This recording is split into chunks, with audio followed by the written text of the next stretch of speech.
குரு வணக்கங்கள். வாழ்க வளமுடன். உலகெங்கிலும் இருக்கக்கூடிய கிரக வலிமை நேயர்களுக்கு எனது அன்பு வணக்கங்கள்.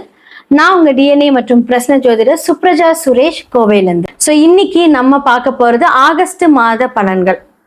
யாருக்கெல்லாம் ஃபேவரா இருக்க போகுது, யாருக்கெல்லாம் அன்ஃபேவரா இருக்க போகுது அப்படிங்கறத நம்ம பார்க்க போறோம். பொதுவா இந்த வீடியோல மேஷம்ல இருந்து மீனம் வரைக்கும் நடக்கக்கூடிய அவங்களுக்கு என்னென்னலாம் கெரியர்ல நடக்க போகுது, மாணவர்களுக்கு எந்தெந்த விஷயங்கள் ஜாக்கிரதையா இருக்கணும், அதே மாதிரி தொழில் யார் தொடங்கலாம், யாரெல்லாம் பிளான் பண்ணலாம், இல்ல என்ன மாதிரியான காரியங்கள் மூலியமாக அதை நீங்க சரி செய்துக்கலாம் அப்படிங்கிற எல்லா விஷயத்தையும் பத்தி நம்ம பார்க்க போறோம். பொதுவா பெண்கள் எந்த விஷயத்துல ஜாக்கிரதையா இருக்கணும் எல்லாமே ஆகஸ்ட் மாதத்துல கண்டிப்பா நம்ம பலன்கள் மூலியமாக சொல்லலாம். நீங்க இதெல்லாம் எப்படி சரி செய்துக்கலாம் அப்படிங்கறது நான் சொல்லிக்கிறேன். முக்கியமா இது பாத்தீங்கன்னா பொது பலன்கள். பொது பலன்கள் எதுக்கு எல்லாருமே சொல்றோம் அப்படின்னா, ஒரு சில பேத்துக்கு இது ஆப்டா இருக்கும், ஒரு சில பேத்துக்கு பாத்தீங்கன்னா டிஃப்ரெண்டா இருக்கும். உங்களுடைய சுய ஜாதகத்தை பாருங்க. ஏன்னா செவ்வாய் ரிஷபத்திலிருந்து மிதுனமுக்கு மாறுகிறாரு. அதே மாதிரி பாத்தீங்கன்னா சூரியன்ல இருந்து எல்லா கிரகங்களும் அதனுடைய மாற்றத்தை டிரான்சிட் கொடுக்கும் போது நமக்கு என்ன மாதிரியான பலன்கள் நடக்கும் அப்படின்னு பத்தி தான் நம்ம பார்க்க போறோம். உலகளாவிய விஷயங்கள் பார்க்கும்போது அரசியல பெரும் மாற்றங்கள் வரப்போகுது. எதெல்லாம் நம்ம நல்லதுன்னு நம்புறோமோ அந்த மாதிரி விஷயங்கள் எல்லாம் பாத்தீங்கன்னா ஒரு டிராமாட்டிக் சேஞ்சஸ் நம்ம கொடுக்க போறோம். அதே மாதிரி உணவு சார்ந்த விஷயங்களை ஒரு பெரிய மாற்றங்கள் நம்ம பார்க்க போறோம். அதே மாதிரி நிறைய சீற்றங்கள், இயற்கை சீற்றங்கள், அழிவுகள், ஏன்னா இது கலியுகம் அப்படிங்கறதுனால பாத்தீங்கன்னா அழிவுகள் நிறைய இருக்க போகுது இந்த மாதத்திலையும். Northern side எடுத்துக்கிட்டோங்க. அதே மாதிரி பாத்தீங்க அப்படின்னா இன்னுமே இந்த துபாய் சைடு, கத்தார் சைடு, அதே மாதிரி உங்களுக்கு அமெரிக்கா, இது எல்லாமே சிறிய அளவுல பெரிய அளவுல பாதிக்க போகுது. இதுல இருந்து கண்டிப்பா நம்மளோட பிரேயர்ஸ் மட்டுமே தான் நம்மளை பாதுகாக்க போகுது. உங்களுடைய சொந்தக்காரங்க எல்லாருமே அங்க இருப்பாங்க, கொஞ்சம் சேஃபா இருந்துக்க சொல்லுங்க. இந்த ஆகஸ்ட் மாதம் நிறைய சேஞ்சஸ் நம்ம பார்க்க போறோம். மேஷம்ல இருந்து மீனம் வரைக்கும் எப்படிப்பட்ட மாற்றம், எப்படிப்பட்ட விஷயங்கள், பலன்கள் இருக்க போகுது அப்படிங்கறத பார்க்கலாம். ரிஷப ராசி மற்றும் லக்னக்காரர்களுக்கு இந்த ஆகஸ்ட் மாத பலன்கள் எப்படி இருக்க போகுது? உங்களுடைய இந்த கோச்சாரத்தின் அடிப்படையில் 2ஆம் இடத்தில் செவ்வாய் யார் உங்களுக்கு 7-12. அப்போ புதனோட இணைகிறார். அதுக்கப்புறமா புதன் கடகத்துக்கு போயிடுறாங்க. தனித்த செவ்வாய் 2ஆம் வீட்டுல இருக்கு. செவ்வாய் 2ல இருந்தா அப்படின்னா வாக்கு ஸ்தானத்தில் கவனம், பேசும்போது கவனமா பேசுங்க. அப்போ நம்ம நினைப்போம், ஏன்னா உங்களுக்கே தெரியும் 11ஆம் இடத்துல இருந்து சனி வேற உங்களை பாக்குறாரு. ஆல்ரெடி ஒரு ஸ்லோனஸ் உங்களுக்கு கொண்டுட்டு வந்தாலுமே ஒரு லாப சனியாக இருந்தாலும் லாபத்துக்குரியவர் இப்ப வக்ரமாயிருக்காரு. அப்போ வருமான ஸ்தானத்தை நம்ம ஏதாவது கொஞ்சம் ஓவர் திங்கிங், ஏன்னா புதன் கொஞ்சம் செவ்வாயோட இருக்கும்போது என்ன அப்படின்னா புத்திசாலித்தனமா பேசுறோம்னு நினைச்சு சில விஷயங்களை நீங்க ஸ்ட்ராங்கா பேசுவீங்க. அதனால சில பிரச்சனைகள், நம்ம எதிர்பார்க்கக்கூடிய விஷயங்கள் நம்ம பேசும்போது அது தடைப்பட்டு போகுது. அப்படிங்கிற பட்சத்துல நம்ம பேசாம இருக்கிறது நல்லது. ஆனா புதன் வக்ர நிவர்த்தியாகி திரும்பவும் கடகத்துக்கு போகும்போது அவர் குருவோடும் சூரியனோடும் இணைகிறார். அப்போ உங்களுக்கு யார் அப்படின்னா சுகஸ்தானாதிபதியான சூரியன். அப்போ அவர் கடகத்துல போய் உட்கார்ந்து இனிவெல்லாம் பார்க்கும்போது என்ன ஆகும் அப்படின்னா ஒரு விரயங்கள், பேச்சினால் சில பிரச்சனைகள். அப்போ நீங்க பேசும்போது பார்த்து பேசுங்க. உங்களுடைய மேனேஜ்மெண்ட் சைடா இருக்கட்டும். ஏன்னா 12ஆம் இடத்துக்குரிய செவ்வாய் 2ஆம் வீட்டுல இருக்கும்போது சுப விரயங்கள், இல்ல குடும்பத்துக்கான விரயங்கள், இல்ல நீங்களா ஏதாவது பேசி வம்பு வழியை இழுத்து அதற்கான ஒரு விரயங்கள். 7ஆம் இடம் அப்படின்னு சொல்லக்கூடிய உங்களுடைய மனைவி, உங்களுடைய பார்ட்னர்ஸ் 2ஆம் இடத்துக்கு வரும்போது அவங்க புதனோடு இணையும் போது சில டெக்னிக்கலான ஒரு கொஸ்டின்ஸ் உங்களை கேட்கறது. நீங்க ஒண்ணுமே பண்ணியிருப்பீங்க, இல்லை ஏதாவது ஒண்ணு பண்ணியிருப்பீங்க அப்படின்னா அது என்ன ஆகும் அப்படின்னா அதை பத்தின ஒரு டெக்னிக்கல் கொஸ்டின்ஸ் உங்ககிட்ட வரும். அப்போ என்ன அப்படின்னா உங்களுடைய செவ்வாய் புதன் இணைவு அப்படின்னும் போது என்ன அப்படின்னா புதன் உங்களுடைய வருமானத்தை ஸ்தானத்தை கொடுத்தாலும் இப்ப வக்ர நிவர்த்தி ஆகி அது ஒரு பேங்கிங். அப்போ நீங்க ஒரு இடம் வாங்குறதுக்கான ஒரு லோன், வீடு கட்டுறதுக்கான ஒரு லோன், இதுக்கெல்லாம் நீங்க பிளான் பண்ணிட்டு இருப்பீங்க. அதுக்கு பாத்தீங்கன்னா உங்களுடைய மனைவியோட ஹெல்ப்போ, உங்களோட பார்ட்னரோட ஹெல்ப்போ, இல்ல கணவரோட ஹெல்ப்போ உங்களுக்கு சேரும். இதை இப்போ பண்ணலாமா அப்படின்னா அதிகமான வட்டியோட எதுவும் வாங்கக்கூடாது. ஏன்னா செவ்வாய் ஒரு இடத்துக்கு வருது அப்படின்னாலே அந்த இடம் கட் ஆஃப் ஆகுதுன்னு நினைச்சுக்கோங்க. ஒரு ஸ்ட்ராங், ஏன்னா விரையாதிபதியாகவும் உங்களுக்கு வராரு இல்லையா, அப்போ வந்து என்ன அப்படின்னா அதை ஸ்ட்ராங் அந்த விஷயத்த வந்து ஆரம்பத்தில் எவ்வளோக்கு எவ்வளோ ஈகரா ஒரு விஷயத்தை எடுக்கிறீங்களோ அவ்வளோக்கு எவ்வளோ வந்து சடனாக ஸ்டாப் பண்ணுவீங்க. அப்போ இதனால சில பேர் வந்து பாதிக்கப்படுவாங்க அப்படின்னு நான் சொல்றேன். அப்போ எடுக்கிற முடிவுகள் நீங்க வந்து கொஞ்சம் பார்த்துடுங்க. பேங்கிங் விஷயங்கள் வரும்போது நீங்க கொஞ்சம் யாருக்குமே, நீங்க யாருக்காவது சைன் போட போறீங்க, ரொம்ப தெரிஞ்சவங்க, ரொம்ப ஃப்ரெண்ட், இவங்களுக்காக நான் என்ன வேணாலும் பண்ணுவேன் அப்படிங்கும்போது அவங்களே உங்களுக்கு எதிரி ஆகக்கூடிய வாய்ப்புகள் வருது. அப்ப 2ஆம் இடம் அப்படின்னு சொல்லக்கூடிய இடத்துல செவ்வாய் தனித்து, அதாவது புதன் மாறினதுக்கு அப்புறமா தனித்து இயங்கக்கூடிய செவ்வாய் இன்னுமே கொஞ்சம் கொஞ்சம் ஸ்ட்ராங்கா இருக்கும். அப்போ குடும்பத்துக்கான சில விஷயங்கள் வந்து படபடப்பா ஸ்பீடா எடுக்கக்கூடிய விஷயங்கள் வரும். சின்ஸ் அவரோட புதன் வீட்டில் இருக்கும்போது என்ன அப்படின்னா, நீங்க வந்து யோசிக்கிறது கரெக்ட் அப்படின்னு அதையவே வந்து யோசிக்க வைக்கும், பண்ண வைக்கும். அப்போ வந்து என்ன ஆகும் அப்படின்னா அதற்கான செலவுகள் ஜாஸ்தியாகும். அப்போ வந்து உங்களுக்கு 4க்குரிய சூரியன் 3ஆம் இடத்துல இருக்கும்போது என்ன அப்படின்னா, மேனேஜ்மெண்ட் சைட்ல மறைமுக எதிரிகள் உங்களுக்காக வந்து வெயிட் பண்ணிட்டு இருப்பாங்கன்னு அர்த்தம். இப்போ நீங்க ஒர்க்குக்கு போறீங்க அப்படின்னா, ஸோ அவங்க எதிரிகள். ஏன்னா லக்னாதிபதியும் 6க்குரியவரும் 5ஆம் இடத்தில் நீசமாகிறார் சுக்கிரன். அப்போ வந்து என்ன அப்படின்னா நீங்களே ஒரு விஷயத்த தேடி தேடி போற மாதிரி இருக்கும். அதன் மூலியமாக இப்ப லோன் வாங்குறது, நான் சொன்ன மாதிரி இப்போ ஏன்னா புதன் வீட்டுல செவ்வாய் இருக்கும்போது பூமிக்காரகன் 2ஆம் இடத்துல இருக்கும்போது பூமி சம்பந்தப்பட்டவங்க, சகோதர சகோதரிகள் இடத்தில் பிரச்சனை.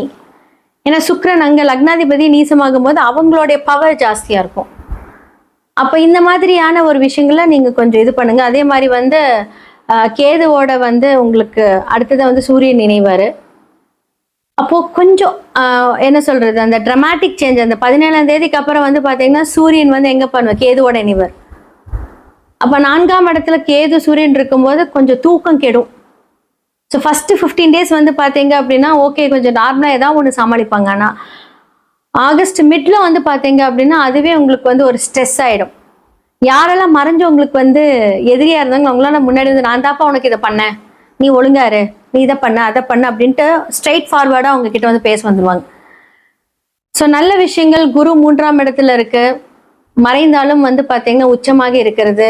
ஸோ உங்களுக்கு வந்து 8க்குரியவர் மறையிறது நல்லது. அதே மாதிரி 11க்குரியவர் வந்து பாத்தீங்கன்னா மறையலாமான்னு கேட்டா நோ. அப்ப என்ன ஆகும் அப்படின்னா இந்த காலகட்டத்துல ஹெவியா ஹார்ட் ஒர்க் பண்ணுவீங்கன்னா அந்த இடத்துல வந்து பாத்தீங்கன்னா வக்கர சனியும் இருக்கிறார். அப்போ 9, 10க்குரியவர் வந்து வக்கரமாகிறாரு அப்படிங்கிறது வந்து நல்ல விஷயமாகவே எடுத்துக்கொள்ளலாமா அப்படின்னு கேட்டா அவங்களோட சப்போர்ட்டும் இல்லை. அப்போ கொஞ்சம் நிதானிச்சு கொஞ்சம் இந்த மாதத்துல மட்டும் கொஞ்சம் கரெக்டா அதை கொஞ்சம் ப்ராப்பரா கொண்டுட்டு போய்க்கோங்க ரிஷபம். மற்றபடி வந்து கொஞ்சம் தூக்கம் இருக்காது, கொஞ்சம் புலம்பல் ஜாஸ்தியா இருக்கும். நம்ம இவ்வளோ ஹார்ட் ஒர்க் பண்றோமே, ஏன்னா சனி வக்கரத்துல இருக்காருல, வெயிட் பண்ணுங்க சரியாயிடுவாரு. ஸோ அவர் வக்கர நிவர்த்தி ஆகும்போது எல்லாமே இதாகும். ஆனால் இந்த காலகட்டத்தில் கொஞ்சம் ஹார்ட் ஒர்க் பண்ண பண்ண பண்ண உங்களுக்கு கண்டிப்பாக ரிட்டர்ன்ஸ் ரொம்ப நல்லா இருக்கும். ஸோ செவ்வாய் அப்படிங்கிறது வந்து பார்த்தீங்கன்னா சகோதர காரகனையும் குறிக்கும். அப்போ சகோதரர் அப்படின்னு சொல்லக்கூடிய வந்து பார்த்தீங்கன்னா உங்களோட இளைய சகோதரமாக இருக்கட்டும், இல்லை உங்களுடைய மூத்த சகோதரராக இருக்கட்டும், கொஞ்சம் வாக்குவாதங்கள் இல்லாமல் பார்த்துக்கோங்க. கொஞ்சம் குடும்ப ரீதியான ஒரு பிரச்சனைகள் இங்கே வந்து தெரியுது. கடன் வாங்கியிருந்தீங்க அப்படின்னா கண்டிப்பா அதற்கான ஒரு ஸ்ட்ராங்கா வந்து பேங்க் வந்து லீகலா அவங்க கிட்ட வந்து சந்திப்பாங்க. இந்த காலகட்டத்தில் நீங்க உங்களோட சுய ஜாதகத்தை பார்த்து அது என்ன பண்ணணும் அப்படிங்கிறது சரி செய்துக்கோங்க. திருமணம் அப்படின்னு சொல்லக்கூடிய விஷயங்கள் இந்த மாதத்துல வேண்டாம். ஏன்னா நான் ஆல்ரெடி இந்த மேஷத்துக்கு சொன்ன மாதிரியே தான் ரிஷபத்துக்கும். ஸோ 5ஆம் இடத்துல வந்து சுக்கிரன் நீசமாக இருக்கிறதுனால, லக்னாதிபதி 6க்குரிய நீசமா இருக்கிறதுனால நம்மளாலே ஒரு தெளிவான முடிவு எடுக்க முடியாது. இந்த மாதத்துல உங்களுக்கு வந்து பவர் கொஞ்சம் கம்மியா இருக்கு. அப்போ வந்து கொஞ்சம் அதை வந்து ஸ்டடி பண்றதுக்கு இந்த மாதத்துல வந்து கொஞ்சம் அமைதியா இருங்க. எந்த வம்பு சண்டைக்கு போக வேண்டாம். தானா வந்த வம்பு வந்துச்சுனாலும் விலகி போயிடுங்க. வீட்டுல உங்ககிட்ட சண்டை போடுறாங்க அப்படின்னா நான் பேசுற மூட்லேயே இல்லை அப்படின்னு சொல்லிட்டு போயிடுங்க. ஸோ இந்த மாதிரி விஷயத்த கொஞ்சம் தவிர்த்துக்கிட்டீங்கன்னா நல்லா இருக்கும். ஸோ பெண்களாக இருக்கிறீங்க அப்படின்னா நீங்க வந்து பாத்தீங்க அப்படின்னா கொஞ்சம் கடினமா உழைக்கணும். ஸோ பிசினஸ் விமனா இருக்கீங்க அப்படின்னா தூக்கம் கெடும்.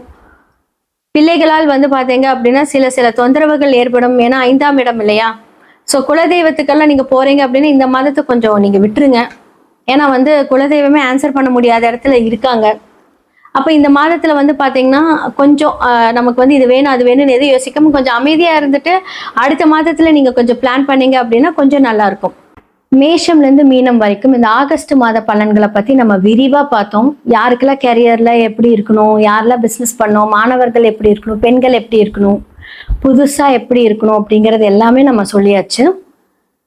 இதுக்கெல்லாம் வந்து தீர்வு இருக்கா அப்படின்னா கண்டிப்பா இருக்குங்க. ஏன்னா வந்து பாத்தீங்க அப்படின்னா உங்களோட சுய ஜாதகத்தில் இந்த பிளானட்ஸ்ல எப்படி இருக்காங்கன்னு பார்க்கணும். இப்போ புதன் வக்ர நிவர்த்தி ஆகி ஓகே. ஸோ புதன் யார் உங்களுக்கு? செவ்வாய் யார் உங்களுக்கு? அவங்க என்ன சாரம் வாங்கியிருக்காங்க? டிஎன்ஏ படி பார்க்கலாம். அப்போ மேலோட்டமா கிரகங்களை வச்சு சொல்றதை விட டிஎன்ஏ படி நம்ம சொன்னோம் அப்படின்னா அது ரொம்ப எக்ஸாக்டா இருக்கும், துல்லியமா இருக்கும். உங்களுடைய குழந்தைங்களுக்காக நீங்க பார்க்கலாம், உங்களுடைய கணவருக்காக பார்க்கலாம். ஓகே, இப்போ உங்களுக்கு இந்த பிரச்சனை இருக்கு, வாழ்வியல் பரிகாரம் மூலியமா இருக்கலாம்னு எல்லாமே சரியாகும்.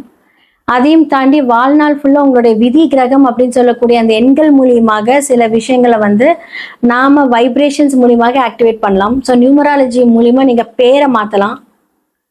ஓகே, இப்போ நம்ம பேர் மாத்துறோம் அப்படின்னா அப்படியே கெசட்ல மாத்தலாமான்னு கேட்டா குழந்தைகளா இருந்தா மாத்துறதுக்கு வாய்ப்பு இருந்தா மாத்திக்கலாம்.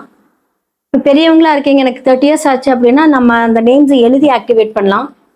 ஸோ நான் சில பேர்த்துக்கு வந்து பார்த்தீங்கன்னா இந்த நியூமராலஜி கட்டத்தை வந்து நான் வந்து இந்த ஃபோன் வால்பேப்பராக வச்சுக்கோங்க, அடிக்கடி பாருங்க.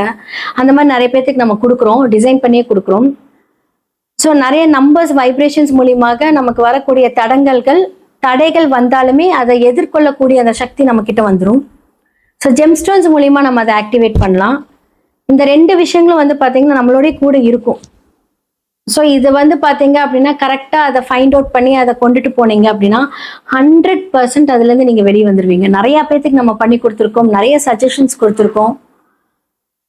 ஸோ முடிந்த அளவுக்கு வந்து பார்த்தீங்க அப்படின்னா இந்த மாதிரியான வாழ்வியல் பரிகாரங்கள் மூலியமாகவும் இந்த மாதிரி பரிகாரங்கள் மூலியமாகவும் நம்ம ஆக்டிவேட் பண்ணணும். ஸோ கண்டிப்பாக யூனிவர்ஸ் நமக்கு எல்லாமே நிறைய குறியீடுகள் இருக்கு. ஸோ டெய்லி மேனிஃபெஸ்ட் பண்ணக்கூடிய அந்த குறியீடுகள் வந்து நம்ம ஆக்டிவேட் பண்ணி கொடுத்துட்ருக்கோம். ஸோ டிசைன் மூலியமாகவும் பண்ணிக்கலாம், இல்லை நீங்கள் வந்து அதை வந்து எழுதி ஆக்டிவேட் பண்ணிக்கலாம். இதெல்லாம் 100% உண்மை, இதெல்லாமே நடக்கும். கண்டிப்பாக கடவுள் நமக்கு கொடுக்கக்கூடிய இந்த டேலண்ட், கண்டிப்பாக நமக்கு கடவுள் கொடுக்கக்கூடிய இந்த சர்வீஸ், இதெல்லாமே நம்ம வந்து பயன்படுத்தும் போது, ஏன்னா எல்லாமே வந்து நமக்கு கடவுள் தான் இதை வந்து இயக்குறாரு. அதை நம்ம கரெக்டாக அந்த பாவக ரீதியான அந்த பிரச்சனைகள் வந்து சரி செய்துக்கிட்டோம் அப்படின்னா இந்த பிரச்சனைகள் எல்லாமே நீங்க மீண்டு வரலாம். கீழே இருக்கிற என்னோட நம்பரை நீங்க காண்டாக்ட் பண்ணுங்க, அப்பாயின்மெண்ட் ஃபிக்ஸ் பண்ணிக்கோங்க வாட்ஸ்அப்ல. இதெல்லாமே உங்களுக்கு சார்ட் அனலைஸ் பண்ணிட்டு உங்களுக்கு நான் வந்து கன்சல்டேஷன் கொடுப்பேன்.